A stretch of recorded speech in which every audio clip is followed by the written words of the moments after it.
Hello sir, kumusta? So today, kay may Jetski muna tayo kasi napabayaan ko na naman siya, no? Kasi hindi na naman siya nag-i-start ngayon. At tapos matagal ko na rin siyang hindi napalitan ng engine oil at gear oil. Tapos baka palitan na rin natin ng spark plug at air filter. Tapos tune up. So ayaw niya mag-start ngayon kasi mukhang nasira na yung battery niya.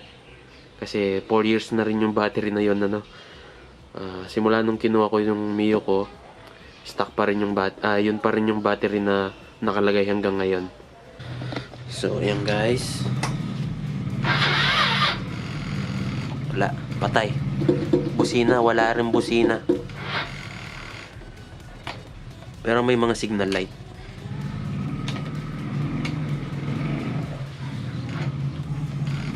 Wala. Pero kapag kickstart, aandar siya.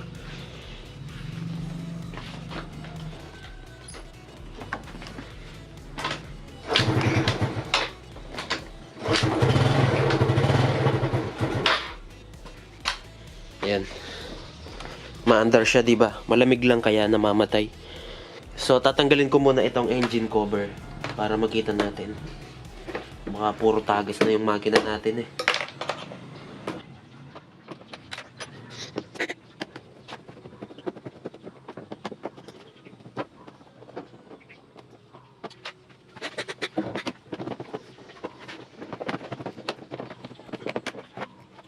So, ayan guys, kung mapapansin nyo, ito, basa, di ba?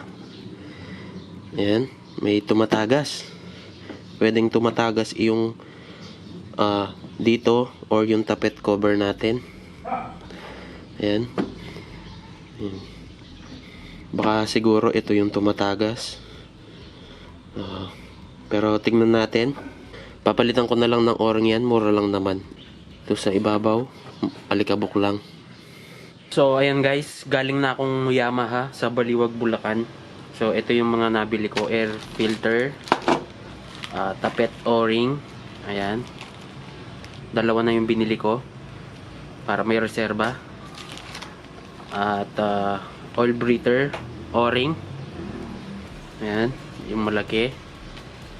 Tapos, Yamaha lube, gear oil, at spark plug. So, ang presyo ng air filter is 160.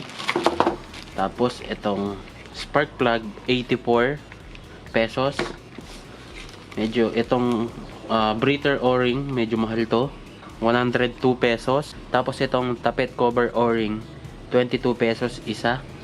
Tapos, itong Yamaha lube, 214 pesos. 800 ml. At, itong gear oil, 44 pesos. Bali, ang nagastos ko sa lahat ng to is 729 pesos. Dati, ginagamit ko AX7 Shell Advance. Kaso, lumalagitik siya kapag Shell Advance yung ginagamit ko. Tapos, binalik ko ng Yamaha lube. Tumahimik. Kaya, Yamaha lube na lang lagi yung ginagamit ko sa Mio Sportia. Ito, pang automatic talaga. Bumili na rin ako ng battery. Ito, SY Power lang. 550 pesos. So, ganito ring brand yung nakalagay sa Mio Jetski ko ngayon. Matagal na rin yun. Nasa mag-apat na taon na. Umaandar pa rin. Ngayon lang talaga sumuko. So, SY Power din yung brand na yun. Kaya, ganito na rin yung binili ko. So, ginamit ko si Mio Jetski sa Baliwag. Medyo malayo rin yun. Pero hindi pa rin kumarga yung lumang battery. Yan, start natin. Wala, ayaw talaga. Ayaw talaga. Pati busina ayaw. So, ilagay na muna natin yung bago. Tapos testingin ulit natin.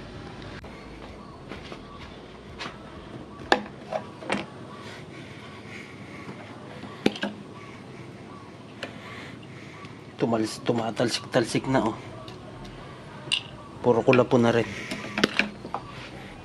Bigay sumasabog. Ayan. Sira na talaga.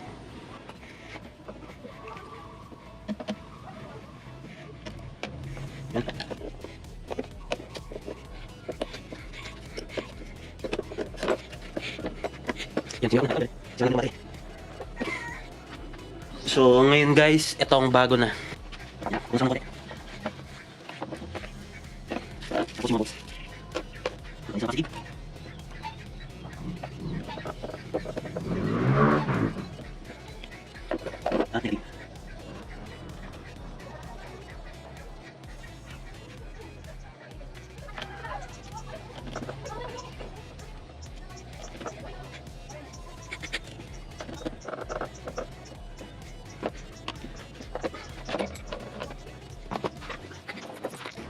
So ngayon, testingin natin kung mag-start na siya. Busina. Malakas na ulit yung busina. So ngayon guys, lilinisan ko muna siya bago natin ilagay yung mga ibang parts. Ayan guys, nalinis ko na tong engine. Tapos i-drain ko na yung engine oil at gear oil.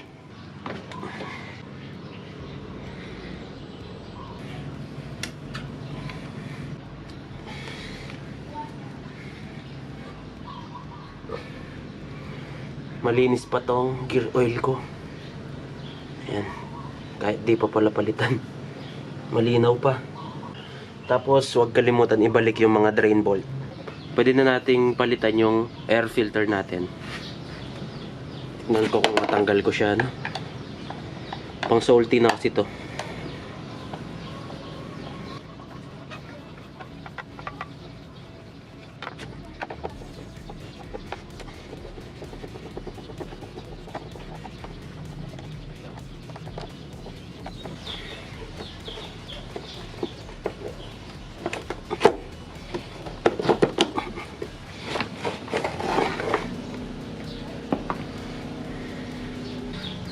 Meron pa siyang screw dito.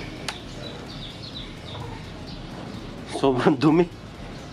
Kaya pala parang hindi na makahinga si Jetski.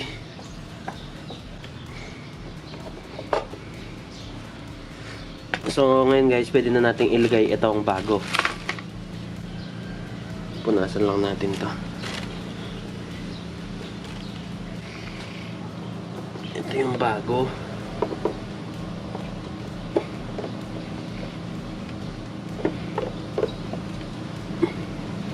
Tapos itong screw dito.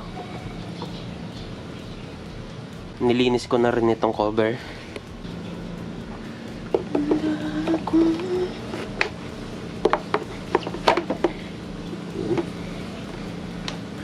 Medyo sa pilitan, ano? Yun.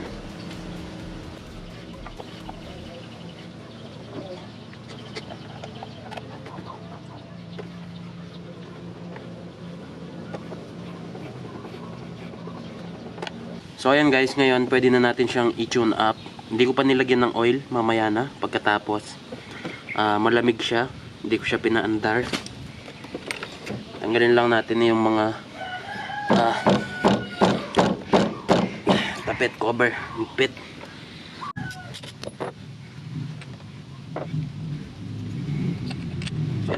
I-binend ko muna yung footboard para may access tayo dito.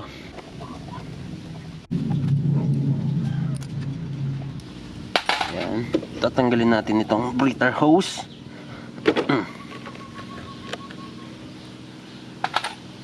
Alin sa ibaba. Dami. Tapos pwede na nating hugutin itong cover. Yun. Ayan o. Dito siya tumatagas. Ilalagay ko muna siya sa TDC or top dead center. So ayan guys, nailagay ko na siya sa TDC. Ano? At etong sa ibaba, ito yung rocker arm, meron pang clearance, gumagalaw. Itong sa intake, wala na siyang clearance, hindi siya gumagalaw. Ayan, wala na siyang clearance. Ang nilalagay kong clearance, itong sa intake is 0.06 mm, itong sa exhaust 0.08 mm. Ayan, binaklas ko na yung adjuster.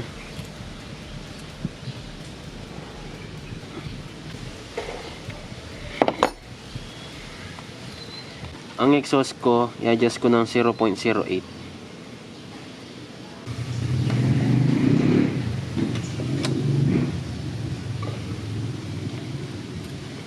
Yun. Ayos. So, ngayon guys, pwede na nating ilagay yung mga o-ring natin. So, ilalagay ko na yung bagong o-ring dito. Lagyan ko lang ng oil para merong lubrication.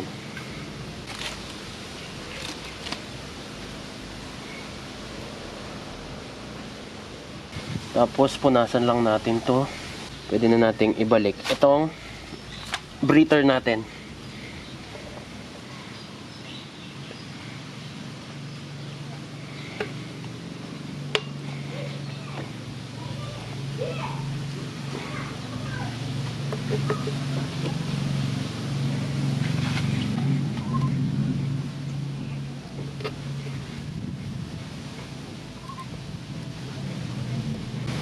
Tapos yung breather hose,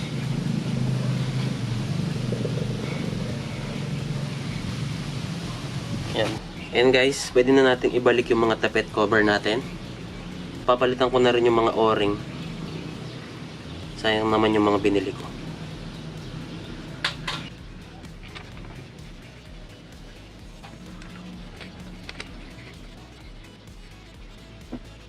So next, itong spark plug.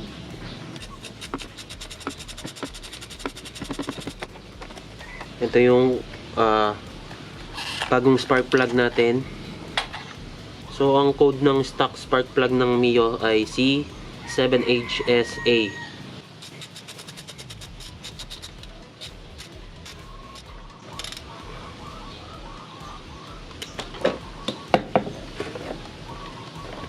Tapos balik lang natin yung spark plug cap.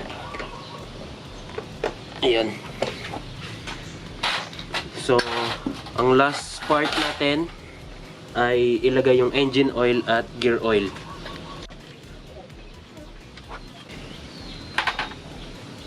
Tapos embudo na may hose.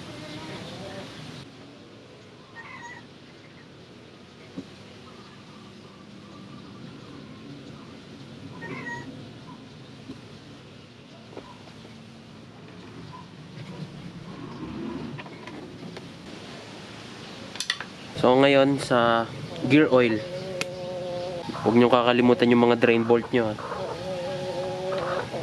Sayang pera kapag natapon.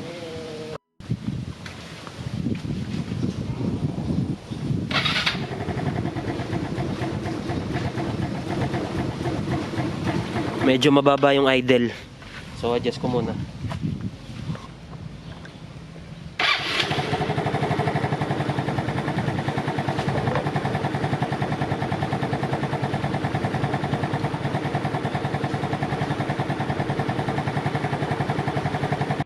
So ayan guys, okay na ulit yung andar nya. At maganda na yung menor.